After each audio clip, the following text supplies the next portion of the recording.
Positive बढ़ता जा रहा है। ये केमिकल जो अनाज में जाता है, सब्जियों में जाता है, फलों में जाता है, वो बुद्धि को भी खराब करता है और तन को भी खराब करता है। ये दुनिया में जब तक हम रह रहे हैं तब तक हमको संग का रंग लग रहा है। जो हम भोजन खा रहे हैं वो भोजन भी हमको शुद्ध इस दुनिया में मिल ही नहीं सकता जब तक हम अपनी पैदाइश अपने आप न करें। ये यूरिया की खेती, केमिकल की खेती हमारी बुद्धि को भ्रष्ट कर रही है।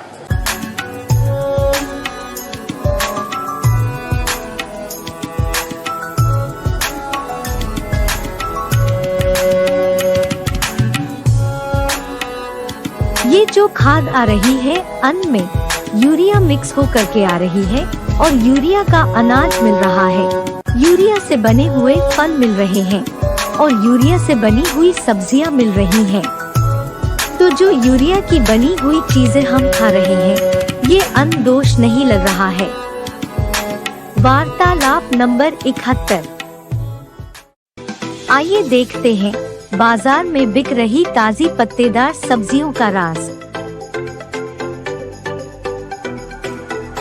सूखे, रूखे, मुरझाई, बेजान पत्तेदार सब्जियों को जहरीला केमिकल से ताजा बनाने की प्रक्रिया।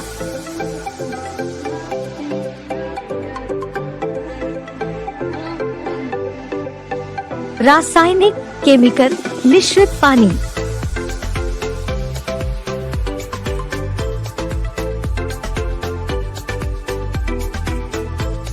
सूखे, रूखे, मुरझाई, बेजान पत्तेदार सब्जियां।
ताजी पत्तेदार सब्जियां बेचने के लिए तैयार हैं।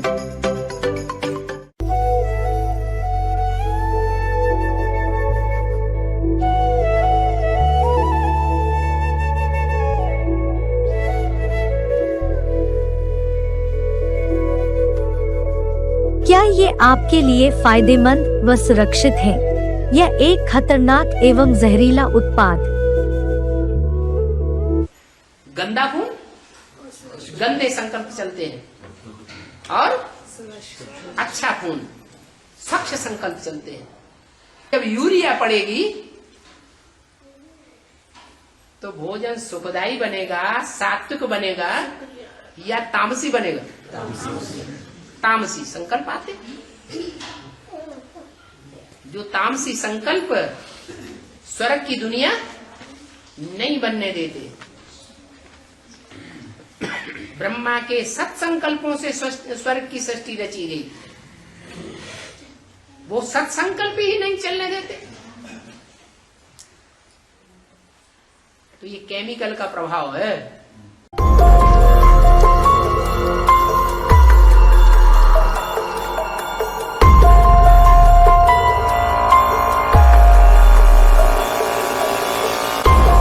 लोग जब ये कीटनाशक डालते हैं हम लोगों को भी नुकसान पहुंचाता है, लेकिन हम जानते हैं, लेकिन जब मिल नहीं रही तो हम क्या करें भाई। केमिकल की ही सारी दवाइयाँ हैं यहाँ। कीटनाशक का प्रयोग एक महीने में कम से कम 10, 15, 20 बार स्प्रे मारा जाता है।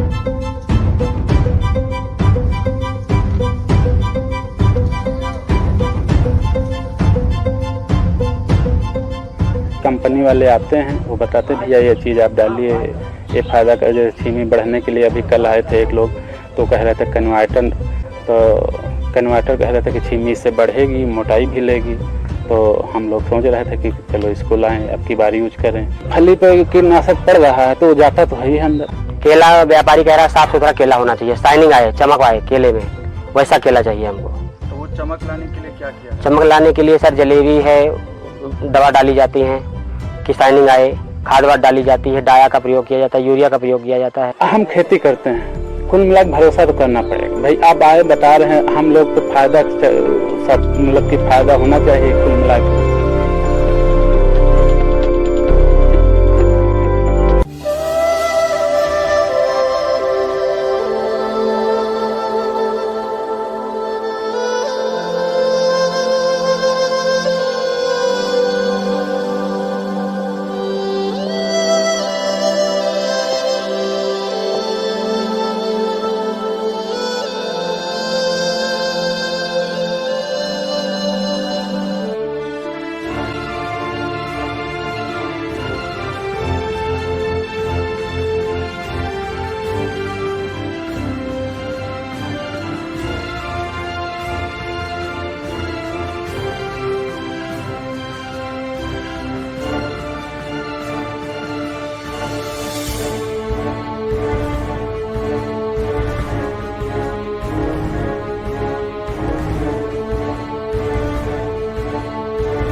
हमारे देश में दूध को बहुत ही स्वास्थ्यवर्धक और पोषक तत्वों में से एक माना जाता है। पोषक तत्वों से भरपूर एक संपूर्ण आहार हमारे यहाँ माना जाता है। इसलिए आज हम दूध की शुद्धता का विश्लेषण करेंगे। लेकिन दूध अगर शुद्ध नहीं है तो आपके जीवन पर बहुत बड़ा असर पड़ेगा।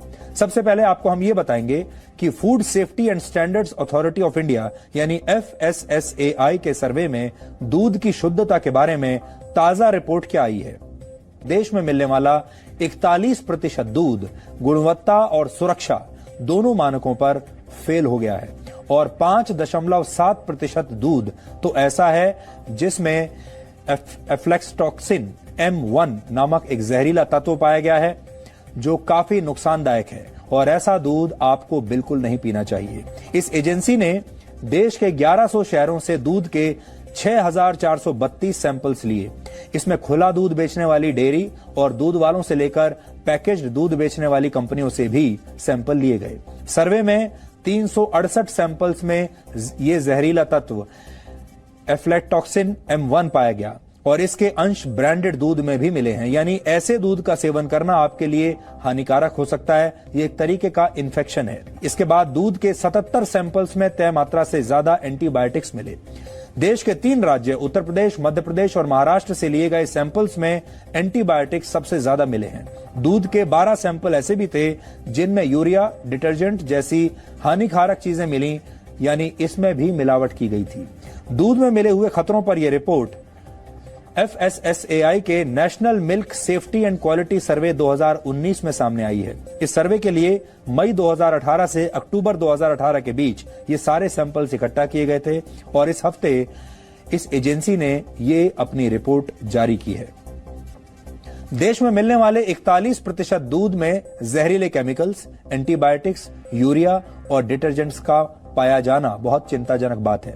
इनमें से कुछ तत्व दूध में इसलिए मिल जाते हैं क्योंकि वो पशुओं को दवा के तौर पर दिए जा रहे एंटीबायोटिक्स जो है वो उसमें मिले होते हैं। पशुओं को जल्दी बड़ा करने और उनसे ज्यादा दूध पाने के लालच में एंटीबायोटिक्स देने का एक बेहद खतरनाक चलन है, लेकिन हम ये भूल जाते हैं कि यही एंटीबायोटिक दूध में मिलकर इंसानों को बीमार कर रहे हैं। दूध के नाम पर हमारे शरीर में ऐसी दवाएं जा रही हैं जिनकी हमें कोई जरूरत नहीं है। इसी तरह पशुओं का चारा अगर खराब हो तो उसमें नमी की वजह से एफ्लेटॉक्सिन्स बनने लगते हैं। ये एक तरह का फंगस है जो इंसानों के लिए जहर जैसा है। अगर दूध देने वाले पशु ऐसे चारे को ज्यादा मात्रा में खाएं तो दूध में इस केमिकल की मात्रा बढ़ जाती है। ऐसा दूध पीने से लिवर का कैंसर हो सकता है। वर्ल्ड हेल्थ ऑर्गेनाइजेशन के मुताबिक ज्यादा एफ्लेटॉक्सिन वाला दूध पीने से मौत भी हो सकती है। इस बार जो मिलावट दूध में पाई गई उनमें से ज्यादातर ऐसी हैं जो पशुओं के साथ हो रही ज्यादतियों का नतीजा है, यानी इंसान की गलतियां, लालच और लापरवाही घूमकर उसी तक पहुंच रही हैं और मौत की वजह बन रही हैं। अब आपके मन में यह सवाल आएगा कि रोज सुबह आप जो दूध पीते हैं वो कितना शुद्ध और कितना सुरक्षित है, और मिलावटी दूध से खुद को बचाने के लिए आप कौन से उपाय कर सकते हैं। दूध को गाढ़ा करने के लिए, उसकी मात्रा बढ़ाने के लिए और कई दिनों तक उसे ठीक रखने के लिए दूध में तरह तरह के केमिकल्स मिलाए जाते हैं। जैसे स्टार्च को दूध में इसलिए मिलाया जाता है जिससे दूध गाढ़ा हो जाए, लेकिन यही मिलावट पेट खराब करने के साथ साथ डायबिटीज के मरीजों के लिए खतरनाक साबित हो जाती है। दूध की मात्रा बढ़ाने के लिए, यानी 1 किलो दूध को 2 किलो करने के लिए उसमें यूरिया मिला दिया जाता है। यूरिया का ज्यादा इस्तेमाल किडनी फेल कर सकता है। Formalin, boric acid, hydrogen peroxide, benzoic acid, ये सब दूध में प्रिजर्वेटिव्स की तरह का काम करते हैं। इससे दूध कई दिनों तक खराब तो नहीं होता, लेकिन इनका ज्यादा इस्तेमाल आंतों में सूजन पैदा कर सकता है, पेट की हालत बिगाड़ सकता है। दूध की एक डेफिनेशन होती है कि कितना फैट होना चाहिए, कितना उसमें घी होना चाहिए, कितना उसमें इमल्सिफायर होना चाहिए। वो सारी चीजों के अंदर में लोग मिलावट करते हैं ताकि कम पैसों में दूध बन सके। तो जो मोस्ट इम्पोर्टेंट जो लोगों को खतरा देने वाला है वो नकली दूध, वो जब कहीं पकड़ता जाता है उसके ऊपर में सरकार को कोई लीनियंसी बरतना नहीं चाहिए। वैसे अगर दूध में सिर्फ पानी की मिलावट की गई हो तो अब हम उसे शुद्ध दूध मान लेते हैं। हालांकि पूरी तरह से शुद्ध वो भी नहीं है, लेकिन ये वो भ्रष्टाचार है जिसकी हमारे देश को आदत पड़ चुकी है। केमिकल या फिर एंटीबायोटिक मिला दूध या इससे बना कोई सामान आपके आसपास पहुंच भी न पाए, अब आपको इसकी तैयारी करनी है। दूध में मिलावट का पता लगाने के लिए FSSAI ने कुछ आसान तरीके बताए हैं। दूध में अगर आपको डिटर्जेंट चेक करना है तो 5 से 10 ml दूध लें और उतना ही पानी मिला दें। अब इसे अच्छे से घोल लें। अगर दूध में डिटर्जेंट होगा तो दूध पर गाढ़ी और मोटी परत नजर आने लगेगी। दूध में स्टार्च चेक करना हो तो 2 से 3 ml दूध लें और उसे 5 ml पानी के साथ उबाल लें। अब इसमें 2 से 3 ड्रॉप आयोडीन टिंचर डालें और इसे ठंडा करने के लिए छोड़ दें। अगर दूध नीले रंग में बदल जाए तो इसका मतलब ये है कि उसमें स्टार्च की मात्रा ज्यादा है। इसके अलावा बाजारों में और ऑनलाइन मिल्क टेस्टिंग किट्स भी आपको आराम से मिल जाएंगी। इनमें पहले से तैयार केमिकल होते हैं जिन्हें सीधे दूध में डालकर चेक किया जा सकता है। आटा में मिलावट के जहर से सावधान, मिलावटी रोटी से सेहत को खतरा। आटा और बेसन दोनों ऐसी चीज हैं जिसको हम रोज खाने में यूज करते हैं, और क्या आप जानते हैं कि आटा और बेसन भी मिलावटी तत्व मिलने से नहीं बच पाए हैं। जी हाँ, अभी मार्केट में कुछ ऐसे आटा और बेसन आ रहे हैं जिनमें मिलावट की जा रही है। कुछ मिलावटखोर लोग ज्यादा मुनाफे के चक्कर में गेहूं या दूसरे अनाजों के साथ ऐसे तत्वों की मिलावट कर देते हैं जो शरीर में जाकर गंभीर बीमारियों को जन्म दे सकते हैं। इसके अलावा ये भी देखा गया है कि कुछ आटा मिल वाले चोरी छिपे खराब क्वालिटी का गेहूं इस्तेमाल करते हैं। ये भी स्वास्थ्य के लिए हानिकारक है। मिलावट की ऐसी साजिश बेसन के साथ भी की जाती है। मिलावटी बेसन भी सेहत का दुश्मन साबित होता है। कुछ मुनाफाखोर गेहूं के आटे में कंकड़, धूल और दूसरी नॉन एडिबल चीजें मिला देते हैं। गेहूं में खरपतवार के अलावा खराब क्वालिटी के क्षतिग्रस्त अनाज की भी मिलावट कर दी जाती है। इसके अलावा आटे में मैदा या चॉक पाउडर की मिलावट की शिकायत भी की जाती है। इसके अलावा बोरिक पाउडर की मिलावट की आशंका भी जताई जाती है। अब सवाल है कि आटे में मिलावट की पहचान कैसे की जाए। इसका तरीका भी आसान है। 1 चम्मच आटे को 1 गिलास पानी में डालें। अगर आटे में छिलका, रेशा या दूसरी अशुद्धियां होंगी तो मुमकिन है वो पानी की सतह पर तैरने लगेंगी। मिलावटी आटे को गूंथने में असली आटे के मुकाबले पानी ज्यादा लगता है। उन्हें पकाने में वक्त भी ज्यादा लगता है। मिलावटी आटे से बनी रोटियां ज्यादा सफेद नजर आती हैं, लेकिन उनमें गेहूं की कुदरती मिठास नहीं होती है। आप फूड लैब में जाकर भी आटे की शुद्धता की जांच करवा सकते हैं।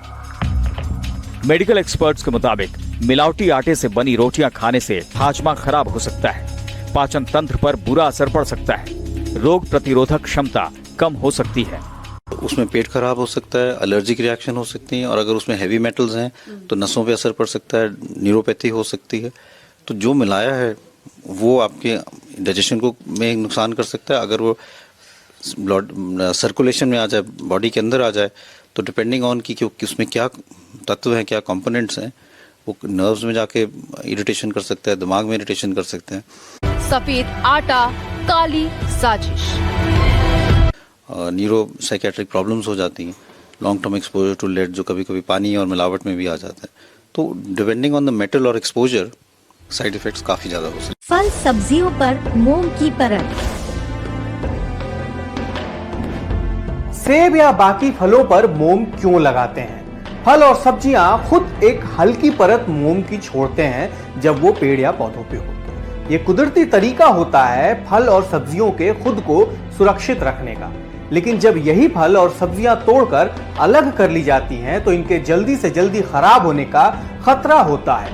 किसान और बागबान इन सब्जियों और फलों को ज्यादा से ज्यादा देर तक मौसम से बचाने के लिए इन पर मोम की परत चढ़ा देते हैं, ताकि जब तक ये फल और सब्जियां बाजार में पहुंचे तब तक खराब ना हो जाएं। महंगे फलों पर मोम चढ़ाना माने वैक्स कोटिंग ज्यादा की जाती है। तो इसमें दिक्कत क्या है? मोम, यही दिक्कत है। कई दशकों पहले शुरू हुई इस वैक्स कोटिंग का सीधा हासिल था उन्हें बाजार तक सुरक्षित पहुंचाना, लेकिन बाद में दुकानदारों ने बना दिया इसे चमक धमक का धंधा। सेब को चमाचम चमकाने के लिए इस पर दबा के मोम की परत चढ़ा दी जाती है, ताकि दूर से ही दिखे कि ये वाले सेब बाकी सेबों की तरह मरगिल्ले से नहीं है। लेकिन कहते हैं ना कि हर चमकती चीज सोना नहीं होती, बस वैसे ही हर चमकता सेब हेल्दी नहीं होता। सेब पर चढ़ाया गया मोम खतरनाक होता है। Material safety data sheet MSDS अंतरराष्ट्रीय संस्था है और इसने वैक्स कोटिंग को बेहद खतरनाक बताया है, माने कि वैक्स किसी भी हालत में खाया नहीं जाना चाहिए।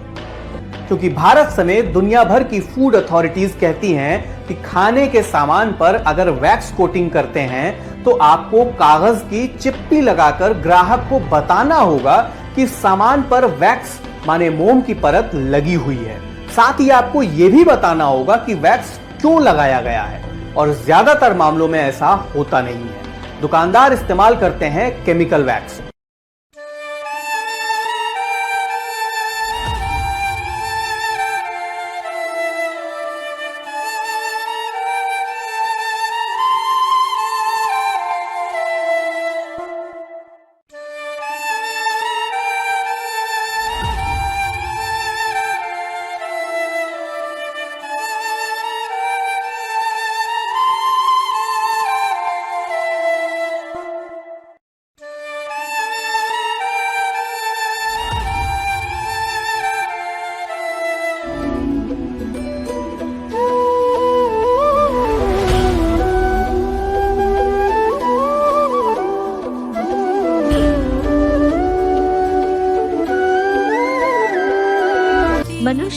मनुष्य को दुर्गति में ले जाते हैं।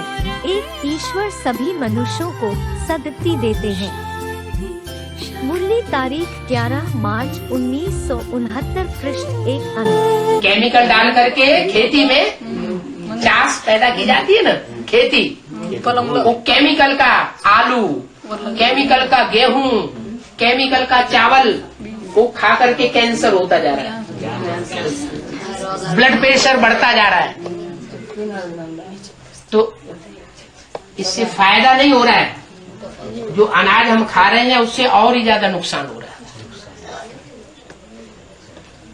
बाप कहते हैं मैं तुम्हें गुरु मंत्र देने आया हूं, जैसा अन्न वैसा मन बनेगा। श्रेष्ठ अच्छा अन्न खाएंगे, अच्छा मन बनेगा। आज के दौर में जहां लोग बड़ी बड़ी गंभीर बीमारी व रोग से शरीर छोड़ते जा रहे हैं, ऐसे में पुरुषार्थ अर्थ इस वैल्यूएबल शरीर को सलामत रखने और अन्न दोष का प्रभाव हमारे मन बुद्धि रूपी आत्मा पर भी न पड़े, इसलिए इससे बचने व सुरक्षित रहने के 2 उपाय हैं। जैविक खेती से बने फल, सब्जियां व अनाज का सेवन करने का प्रयास करें। पहले भी श्रीमत मिली थी कि जितना हो सके जैविक रूप से उत्पन्न किया गया यज्ञ का ही फल, सब्जी व दूध जितना मिलता है उतना प्रयोग करें। जैविक रूप से यज्ञ में ही उत्पन्न किए गए अनाज का भरपूर प्रयोग करें।